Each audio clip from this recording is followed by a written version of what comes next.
Os Escolhidos, capítulo 58. As escolas dos profetas. Deus ordenou que os hebreus contassem aos seus filhos a maneira como ele cuidou de seus antepassados. Deveriam sempre falar de suas poderosas obras e da promessa da vinda de um Redentor. As ilustrações e símbolos fixavam as lições na memória de maneira que não fossem esquecidas. A mente ainda jovem era ensinada a ver Deus nas cenas da natureza e nas palavras da revelação. As estrelas, as árvores e as flores e as montanhas, os riachos, tudo falava do Criador. O culto no santuário e as mensagens dos profetas eram a revelação de Deus. Essa foi a educação recebida por Moisés na terra de Gósen, a que Samuel recebeu de sua mãe Ana, de Davi em Belém, de Daniel antes de ser separado de seus pais pelo cativeiro, de Cristo em Nazaré. Foi por meio dessa educação que o menino Timóteo aprendeu com sua avó Lóide e sua mãe Eunice. 2 Timóteo, capítulo 1, verso 5 e capítulo 3, verso 15. A escola dos profetas oferecia mais recursos para a instrução dos jovens. Se um deles desejasse se aprofundar mais na verdade para se tornar mestre em Israel, essas escolas estavam abertas para ele.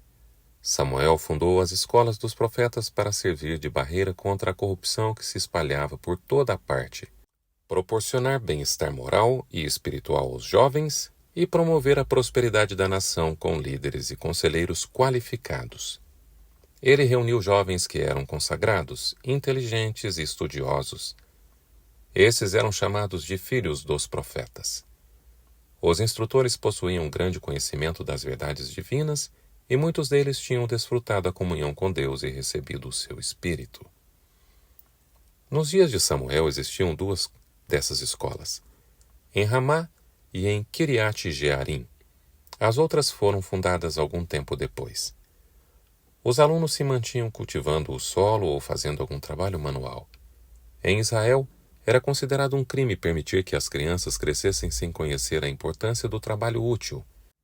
Toda criança aprendia alguma profissão, mesmo se ela tivesse que ser educada para exercer a função sagrada no santuário.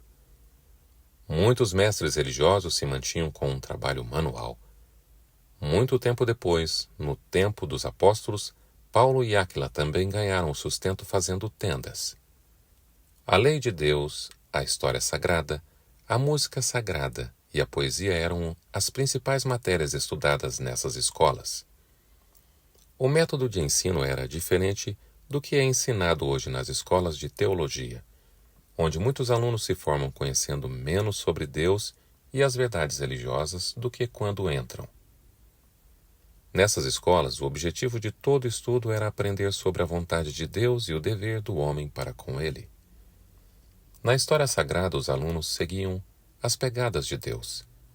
Grandes verdades apresentadas pelos símbolos do santuário eram trazidas à mente e, pela fé, eles podiam compreender o objetivo central de todo aquele sistema cerimonial, o Cordeiro de Deus que tira o pecado do mundo.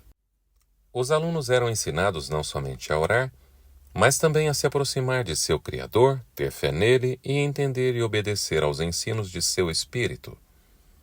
A presença do Espírito de Deus era constantemente revelada por meio da profecia e do cântico sagrado. O edificante ensino da música. A música foi feita para dirigir os pensamentos para tudo que é puro e nobre e despertar a devoção e a gratidão a Deus. Quantos hoje usam esse dom para a exaltação própria em vez de glorificar a Deus? Dessa forma, o amor à música se torna uma das ferramentas mais poderosas de Satanás para desviar a mente do dever e das coisas eternas. A música faz parte da adoração a Deus nas cortes do céu. E em nossos cânticos de louvor devemos tentar nos aproximar o máximo possível da harmonia do coro celestial. Cantar se torna um ato de adoração tanto quanto a oração. O coração deve sentir a mensagem a ser transmitida pelo cântico para dar a ele a expressão correta. Há muitas lições que os educadores de hoje podem aprender com as escolas antigas dos hebreus. O verdadeiro sucesso na educação depende da fidelidade com que cada um executa o plano apresentado pelo Criador. O verdadeiro objetivo da educação é restaurar a imagem de Deus no ser humano. O pecado quase apagou essa imagem. O grande objetivo da vida é levar a humanidade de volta à perfeição com que foi criada no princípio. Ao educar os jovens, é tarefa dos pais e professores cooperarem com o plano de Deus. Cada habilidade adquirida, cada dom que nos foi concedido pelo Criador, deve ser usado para a sua glória e para a edificação de outros. Se esse princípio recebesse a atenção que ele merece, haveria uma mudança radical em alguns métodos de ensino atual. Em vez de apelar para o orgulho e a ambição egoísta, os professores procurariam despertar o amor pela bondade, verdade e beleza. O aluno não tentaria ser melhor que os outros, mas cumprir o propósito do Criador e ser mais semelhante a ele. Em vez de ser atraído para o desejo de exaltação própria, que atrofia e degenera a mente, o aluno seria direcionado ao Criador. O temor do Senhor é o princípio da sabedoria e o conhecimento do santo é entendimento. Provérbios 9, verso 10. Transmitir esse conhecimento e moldar o caráter de acordo com ele deve ser o objetivo do trabalho realizado pelo professor. Por isso o salmista afirma: a minha língua cantará a tua palavra, pois todos os teus mandamentos são justos, e ganho entendimento por meio dos teus preceitos. Salmo 119, versos 172 e verso 104. É por meio da Bíblia e do livro da natureza que podemos conhecer a Deus. Aos poucos, a mente se adapta aos assuntos estudados. Se ela estiver ocupada somente com as coisas comuns, vai ficar atrofiada e fraca. Se a mente não for treinada para lidar com problemas difíceis, acabará perdendo quase todo o seu poder de desenvolvimento. A Bíblia, como nenhum outro livro, contém o verdadeiro poder para a educação. Ela veio direto da fonte pura da verdade eterna e a mão divina preservou sua pureza ao longo dos séculos. Ela ilumina o passado mais distante, onde a pesquisa humana tenta em vão penetrar. Somente nela podemos encontrar a história da nossa raça sem a mancha do preconceito ou do orgulho humano. Nela estão registradas as lutas, as derrotas e as vitórias dos maiores homens que este mundo já conheceu. Nela, a cortina que nos separa do mundo invisível se ergue e podemos contemplar o conflito entre as forças contrárias, do bem e do mal. Desde que o pecado entrou no mundo, até o triunfo final da justiça e da verdade. Tudo isso é nada mais que uma revelação do caráter de Deus. O estudante é levado a manter comunhão com a mente infinita. Um estudo assim não deixará de aumentar e renovar as forças mentais. A Bíblia revela os princípios que são a base da sociedade e uma proteção para a família. Se fosse estudada e obedecida, a palavra de Deus daria ao mundo homens e mulheres de caráter forte e firme, de grande percepção e bom senso, pessoas que seriam uma bênção para o mundo. Toda verdadeira ciência é uma interpretação da mensagem escrita pela mão de Deus no mundo material. As pesquisas científicas trazem apenas as provas mais recentes da sabedoria e do poder de Deus. Se forem corretamente entendidos, tanto o livro da natureza como a palavra escrita nos levarão a conhecer melhor a Deus e sempre nos ensinarão algo a respeito das leis sábias e úteis por meio das quais ele trabalha. Os professores devem imitar o exemplo do grande mestre, que tirava ilustrações da natureza para simplificar seus ensinos e fixá-los de maneira mais profunda na mente de seus ouvintes. Os pássaros nos galhos frondosos, as flores no vale, as árvores altas, terras férteis, o grão germinando o solo árido, o pôr do sol iluminando o céu com seus raios dourados, tudo servia de ilustração para suas lições. Ele unia as obras do Criador com as palavras de vida que transmitia ao povo. A religião promove saúde e felicidade. Toda a natureza nos fala do amor do Criador. Este mundo não é só tristeza e miséria. Deus é amor. Está escrito em cada botão que desabrocha, nas pétalas de cada flor e em cada haste da vegetação. Há flores nos espinhos e há espinhos escondidos nas rosas. Todas as coisas na natureza são uma prova do desejo que Deus tem de fazer seus filhos felizes. Quando Ele proíbe alguma coisa, não é para mostrar sua autoridade. O Senhor deseja o melhor para seus filhos e não pede que abandonem coisa alguma que seja para o bem deles. A ideia de que a religião não promove a saúde ou a felicidade é um dos erros mais perigosos. A Bíblia nos diz: o temor do Senhor conduz à vida. Quem o teme pode descansar em paz, livre de problemas. Provérbios 19, verso 23. As palavras de sabedoria são vida para quem as encontra e saúde para todo o seu ser.